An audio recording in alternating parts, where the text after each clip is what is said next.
하이, 안녕하세요. 오늘부터 다시 온라인 수업 시작되었습니다. 우리 그래서 12월 둘째 주까지 쭉 온라인 수업 진행되는데 여러분들 늦지 않게 강의 듣고 과제 제출 꼭 해주시기 바랍니다.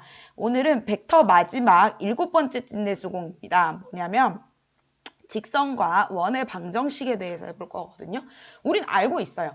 직선의 방정식, 예를 들어서 y는 mx 더하기 n 꼴의 형태로 생겼고 원의 방정식 x-a의 제곱 더하기 y-b의 제곱은 r제곱이다라는 것도 알고 있어요.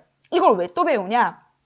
오늘은 이 직선과 원을 벡터를 이용해서 표현해보자 라는 겁니다. 그래서 직선 같은 경우에는 두 가지 정보가 주어지면 알 수 있죠. 뭐냐?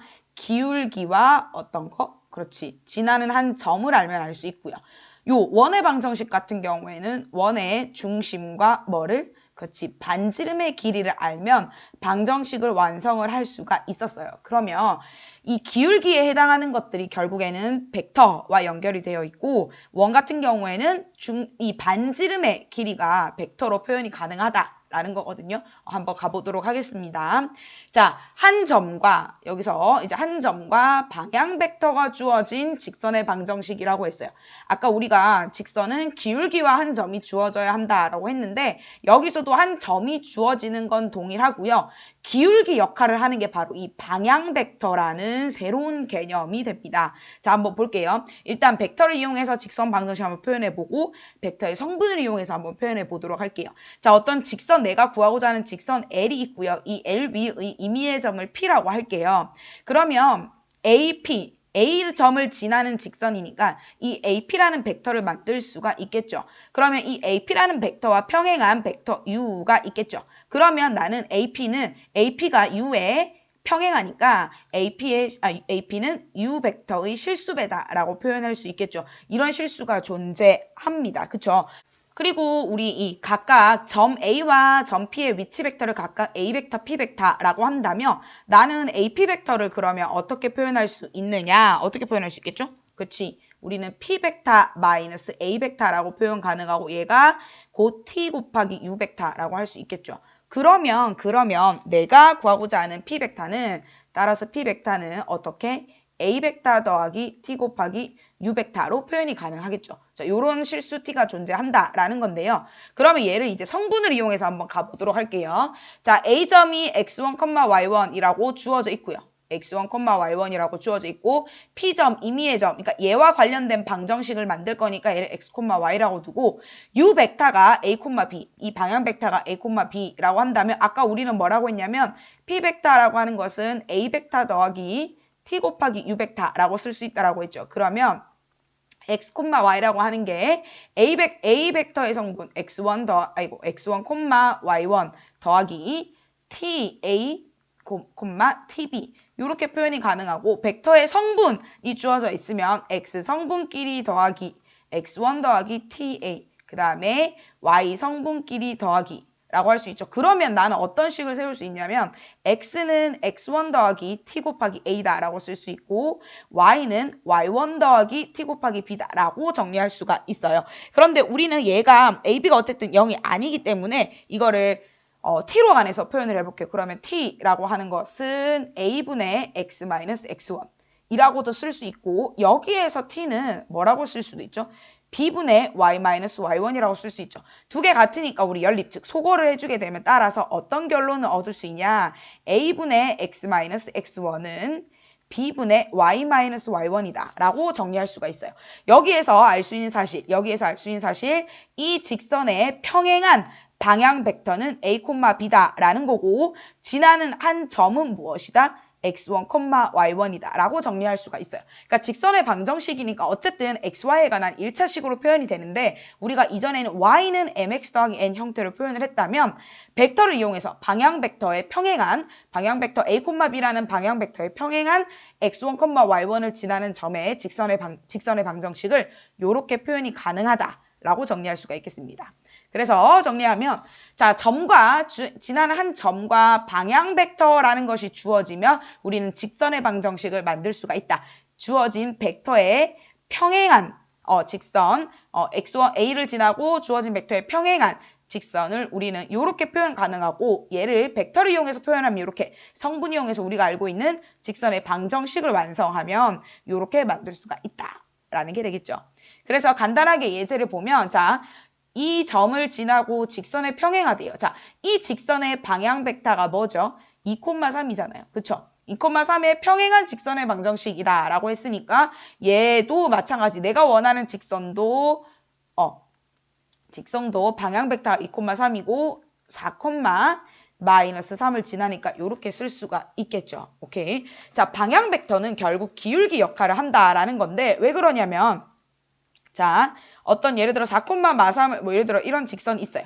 그러면 여기 요 벡터 u와 평행한 벡터를 요 벡터를 우리는 방향 벡터로 할 거거든요. 결국에는 이 u가 뭐냐에 따라서 어떻게 예를 들어 u가 이렇게 생겼다면 이것과 평행한 직선이니까 예를 들어 이런 직선이 나오겠죠. 그러니까 어떤 벡터와 평행하냐에 따라서 직선의 기울기가 달라진다. 결국에는 얘가 기울기를 의미하고 u 벡터가 2,3이다 라고 하는 거는 결국 이 직선의 기울기가 2분의 3이다 라는 뜻과 같게 되겠죠. 자, 이번에는 두 점 있으면 우리 원래 기울기와 한 점이 주어지면 직방을 구할 수 있는데 두 점이 주어지면 이 두 점을 이용해서 기울기를 구해낼 수 있죠. 마찬가지입니다. 여기에서 방향 벡터를 구해내면 돼요. 방향 벡터는 두 벡터를 A점, B점을 이은 두 벡터예요. 그럼 어떻게 하면 돼요? 그렇지. B점에서 A점의 좌표를 빼주면 되겠죠. 혹은 이렇게 적어도 되고 이것도 방향 벡터가 될 수 있습니다. 그럼 얘는 4,2라는 성분에서 마이너스 1,3을 빼주는데 그럼 얘는 5,-1이거든. 똑같아요. 어차피 직방은 동일하게 만들어지게 됩니다. 그래서 두 점을 지나는 직선의 방정식도 방향 벡터만 알면 쉽게 구할 수 있다라는 게 되겠고요.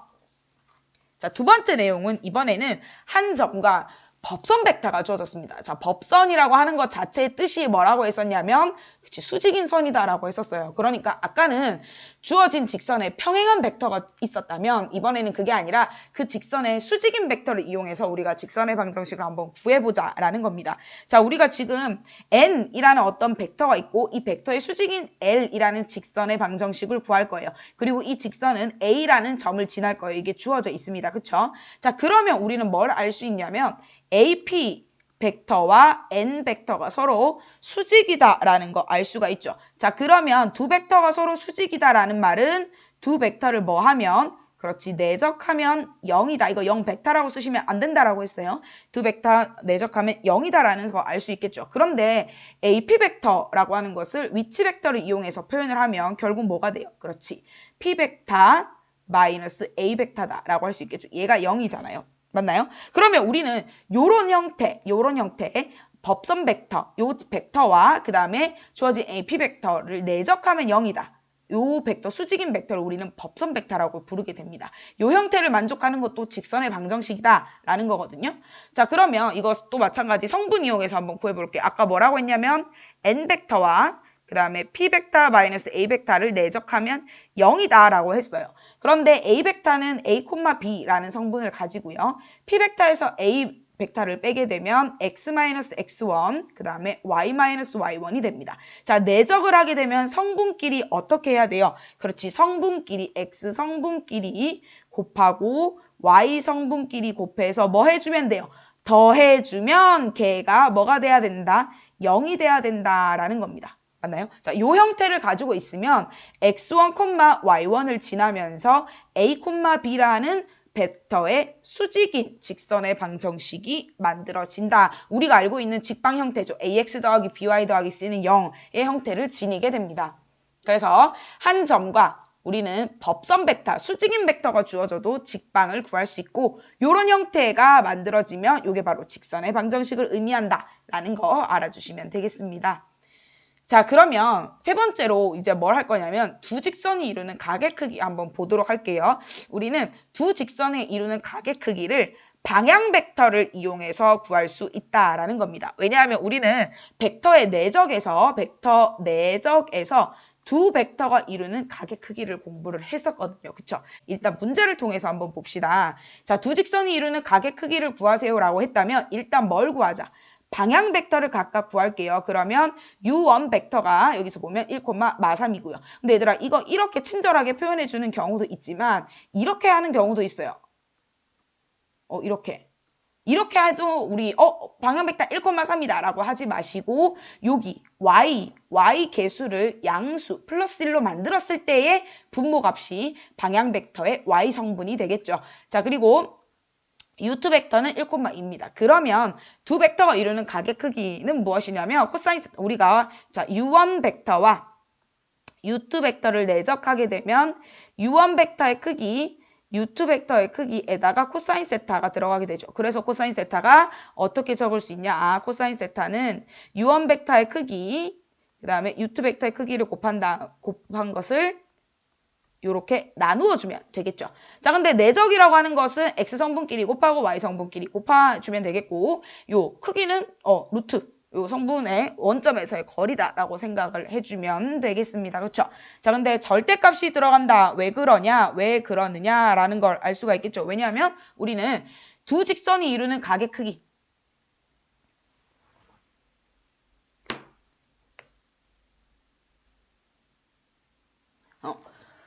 두 직선이 이루는 가계 크기는 아까 얘기한 것처럼 자, 요 각이 될 수도 있고 요 각이 될 수도 있어요. 맞나요?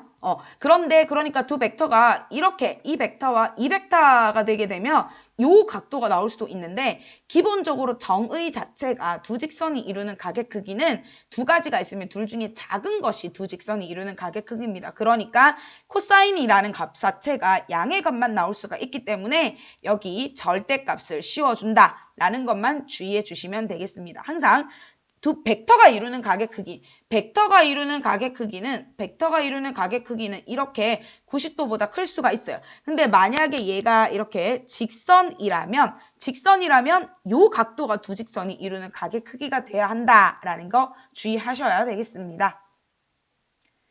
자, 그래서 이제 두 직선이 서로 수직이고 평행이다라는 거를 알려면 두 직선이 서로 수직이다라고 한다면 자, 두 직선이 서로 수직이에요. 그러면 어떻게 되냐? 이 직선의 방향 벡터와 이 직선의 방향 벡터, 이게 평행한 벡터가 있겠죠. 그 다음에 이 직선의 방향 벡터, 얘네 둘도 서로 어때야 된다고요? 수직이다라는 거예요. 두 직선이 만약에 평행을 합니다. 두 직선이 만약에 평행을 한다면 이 직선의 평행한 방향 벡터, 이 직선의 평행한 방향 벡터 얘네들도 서로 평행이다라는 거 이용해 주시면 되겠습니다. 자, 마지막으로 이제 원방 가볼게요. 원방은 이제 의미를 여러분들이 아는 게 굉장히 중요한데 원이라고 하는 것은 뭐냐면 어떤 정해진 정점으로부터 일정한 거리만큼 떨어진 점들을 모아둔 거가 되겠죠. 그러면 결국 의미하는 게 뭐냐면 요 벡터 CP 벡터라는 것의 크기가 반드시 뭐가 돼야 되죠? 그렇지, 반지름 R이 돼야 된다라는 게 중요하고요. CP 벡터를 우리가 위치 벡터를 이용해서 표현하면 C 벡터 마이너스 P 벡터가 되겠죠. 요곳에 아니구나. 죄송합니다. 뭐가 되겠죠? P 벡터 마이너스 C 벡터. 어차피 똑같긴 해요. 이것의 크기가 반지름이다 라고 우리가 설명을 할 수 있고요. 얘도 마찬가지 우리가 성분을 이용해서 표현을 한다면 그러면 P 벡터가 뭐가 돼요? P 벡터는 뭐가 된다? 그치. X, Y고요. C 벡터는 A, B니까 이것의 크기는 결국에는 X-A, Y-B라는 벡터 성분을 가지는 것의 크기가 뭐가 돼요? 그렇지, 루트에 X-A의 제곱 더하기 Y-B의 제곱인데 얘가 뭐가 돼요? 반지름이 돼야 되지. 근데 얘가 결국 우리가 늘 사용하는 뭐가 돼요? X-A의 제곱 더하기 Y-B의 제곱은 R제곱이다라는 내가 알고 있는 원방의 형태가 나오게 되겠습니다. 그래서 원과 관련된 문제는 어떻게 많이 등장을 하냐면요. 이렇게 많이 등장을 합니다. 어떻게 뭐 두 점이 있대. 그런데 얘를 만족시키는 도형을 얘기하라. 자, 이거 의미하는 게 뭐냐면 P라는 점이라고 하는 것은 C라는 고정된 점까지 의 거리가 CP라는 벡터가 결국 크기가 4다라는 게 무슨 말이에요? 그렇지, P라는 I는 C점을 기준으로 그렇지, 4만큼 떨어진 거리에 위치한 원 위의 점이다라는 걸 알 수가 있겠습니다. 이게 굉장히 중요하겠죠. 그러면 끝나. 이게 원이라는 것만 알면 끝이에요. 이게 원의 중심이 되잖아요. 그러면 원의 중심 x-3의 제곱 더하기 y 플러스 1의 제곱은 반지름이 얼마야? 이게 4잖아요. 그러니까 얘가 16이다. 이렇게 바로 적을 수가 있습니다. 요거 여러분들 유념하셔서 문제를 해결해 주시면 되고요. 자, 오늘의 과제는 찐내수공 7번째입니다. 직선과 원의 방정식 여러분들 정리하시고 예제가 총 5개가 있었습니다. 예제